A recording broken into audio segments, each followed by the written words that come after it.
તોડીને તમે બગાડ્યું છે આ બધે તમારા કોન્ટ્રાક્ટર અધિકારી અને અકલ વગરના કોણ એન્જિનિયર થઈ ગયા આવા? અરે પણ આ કેનાલમાં લાગડ પડ્યું હોય અત્યારે તમે વિચાર તો કરો.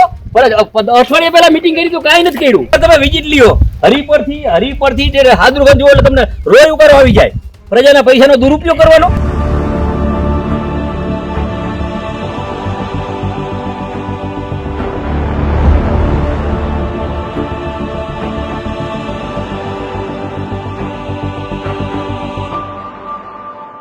ગુજરાતમાં ભારતીય જનતા પાર્ટીની સરકાર છે અને આ સરકારની અંદર એવું કહેવામાં આવે છે કે વિકાસ ચારે તરફ થઈ રહ્યો છે. પણ જ્યારે કોઈ વિસ્તારના ધારાસભ્ય પોતાના વિસ્તારના કામ માટે કોઈ અધિકારીને ફોન કરે, રજૂઆત કરે, તેમ છતાંય ધારાસભ્યનું પણ નથી સાંભળતા. જો ધારાસભ્યનું પણ ન સંભળાતું હોય તો આમાં પ્રજા જો એના કામને લઈ જાય તો શું આ જાડી ચામડીના અધિકારીઓ તેમનું સાંભળે ખરા? એ વાત આજે સાબિત થાય છે કેમ કે અવારનવાર ચર્ચામાં રહેતા એ મોરબીના ધારાસભ્ય કાંતિ અમૃતિયાને ફરીવાર એક અધિકારીનો કડવો અનુભવ થયો છે. નમસ્કાર, આપ જોઈ રહ્યા છો ન્યૂઝ રૂમ. આપની સાથે છું કૃણાલ આહિર. મોરબીના અને ભારતીય જનતા પાર્ટીના ધારાસભ્ય એવા કાંતિ અમૃતિયા અવારનવાર પોતાના નિવેદનને લઈને ચર્ચાઓમાં રહેતા હોય છે. ફરી વખત કાંતિ અમૃતિયા એટલા માટે ચર્ચામાં આવ્યા છે કે આજુબાજુના વિસ્તારના લોકોના ખેડૂતોના પ્રશ્નોને લઈ તે એક મીટિંગ બોલાવે છે. આ મીટિંગમાં એવી સંમતિથી એક પ્રસ્તાવ પસાર કરવામાં આવે છે કે આગામી 31 મેના રોજ કેનાલની સાફ સફાઈનું કામકાજ પૂર્ણ કરી અને તેની અંદર ખેડૂતો માટે પાણી છોડવામાં આવશે. આ બેઠકની અંદર પણ તેમને અધિકારીઓને ટોણા મારીને કહ્યું હતું કે જો તમારે કામ ના કરવું હોય તો તમે રાજીનામા આપી દેજો, બાકી ખેડૂતોના કામ તો તમારે કરવા પડશે. આવા બહુ ઓછા ધારાસભ્યો હોય છે કે આવી રીતના ખેડૂતોના કે કોઈ બીજા પ્રશ્નો હોય તો ખુલ્લે આમ આવી અને અધિકારીઓને ગચકાવતા હોય છે અને કહેતા હોય છે કામ ના કરવું હોય તો રાજીનામા આપી દેજો. આ બહુ ઓછા ધારાસભ્યોની હિંમત હોય છે કેમ કે પછી એ અધિકારી ઉપર ફરિયાદ કરે તો આ ધારાસભ્યની બોલતી બંધ થઈ જતી હોય છે. પણ આ કાંતિ અમૃતિયા છે, મોરબીના ધારાસભ્ય છે અને એ પણ આવા કોઈ પ્રશ્નો આવે તો પાછું વળીને જોતા નથી. એ તાત્કાલિક રોકડું આ અધિકારીઓને પરખાવી દેતા હોય છે. એવો જ આજે ફરી વખત બનાવ બન્યો છે જે હજી 15-20 દિવસ પહેલા એક મિટિંગ મળી હતી ને આ મિટિંગમાં અધિકારીઓને હાજરીમાં કહેવામાં આવ્યું હતું કે 1 મહિનાની અંદર તમે આ કામ પૂરું કરી દેજો અને 1 મહિના બાદ ખેડૂતો માટે આ કેનાલમાંથી પાણી છોડવાનું છે. તેમ છતાંય ભર બપોરે તડકામાં કાંતિ અમૃતિયા એ કેનાલનું ચેકિંગ કરવા માટે ત્યાં પહોંચે છે કેનાલ ઉપર અને કેનાલ ઉપર પહોંચતા જ હવે તેને એવો કડવો અનુભવ થયો. એ તમે આ આખો એમની વાતચીતનો એક અંશ સાંભળો.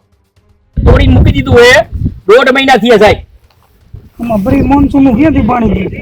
પણ એ પણ 1.5 મહિના તોડીને શું તો તોડાય નહીં ને, જેટલું તોડતા જાય એટલું કરતું જવું જોઈએ ને. મને અને કેનાલમાં કચરો લાગડ પડ્યો હતો. અરે પણ આ કેનાલમાં લાગડ પડ્યું હોય અત્યારે તમે વિચાર તો કરો. અઠવાડિયા પહેલા મીટિંગ કરી તો કાંઈ નથી કર્યું. હાઈવે નથી. અરે આ એક પણ બિલ દેતા નહીં મને જોયા વિના. ના નહીં, આ તમે જુઓ 5 કિલોમીટર તોડેલું પડ્યું છે. રોડ બગાડ નાખ્યો, અંદર કેનાલ બગાડ નાખ્યું, કામ ચાલુ નથી કર્યું. 1.5 મહિના થયો સાહેબ. અને હમણાં પાણી છોડવાનું.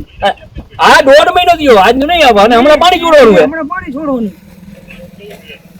હવે પાણી 10 દિવસ પછી પાણી છોડવાનું છે. કેવી રીતે કરી શકે? એકવાર તમે વિઝિટ લ્યો હરિપરથી હાદરુગંજ જોવો એટલે તમને રોય ઉકારો આવી જાય. પ્રજાના પૈસાનો દુરુપયોગ કરવાનો. ના તમે આવો તમારા અધિકારી તમે આવો. હું કેનાલ ઉપર ખરાબ બપોરે 1 વાગે કેનાલ ઉપર આટા મારું 2 વાગ્યા સુધી. હમણાં પાણી જાય માણ આપણે 2 મહિના બંધ રાખીએ તો 2 મહિના બંધ રાખી તો આપણે રિપેર તો કરવી જોઈએ ને. તમે એને ચીફ એન્જિનિયર તરીકે એક રાઉન્ડ મારો.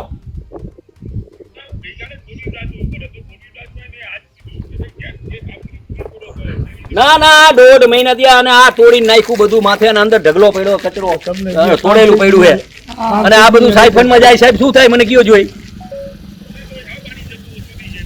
ગાછને નો તોડ્યું હતું સારું. તમે આ તોડવાની ક્યાં જરૂર હતી? તોડીને તમે બગાડ્યું છે આ બધે તમારા કોન્ટ્રાક્ટર અધિકારી અને અકલ વગરના કોણ એન્જિનિયર થઈ ગયા આવા? તમે મને સેક્રેટરી નંબર મોકલો. કોણ સેક્રેટરી તમારા? 2 થી 3 મહિનાથી આ મોરબીની 3 કેનાલનું કામ ચાલુ છે. તેમાં પાણી બંધ કરવામાં આવ્યું છે. પણ આ જે અધિકારીઓ છે, એન્જિનિયરો છે, એ માત્ર એસી ઓફિસમાં જ બેહવાનું માને છે. ધારાસભ્ય તડકામાં કેનાલના ચેકિંગે નીકળે છે અને અધિકારીઓ એસી ઓફિસમાં બેઠા બેઠા જવાબો આપે છે. પણ કાંતિ અમૃતિયાએ ત્યાં કેનાલ ઉપરથી જ ફોન કરીને કહી દીધું કે આ કેનાલનું કામ હજી સુધી પૂરું નથી થયું અને તમને કેટલી વખત રજૂઆત કરવા છતાંય તમે હજી આ કેનાલને તોડી તો નાખી છે પણ રિપેર કેમ નથી કરી.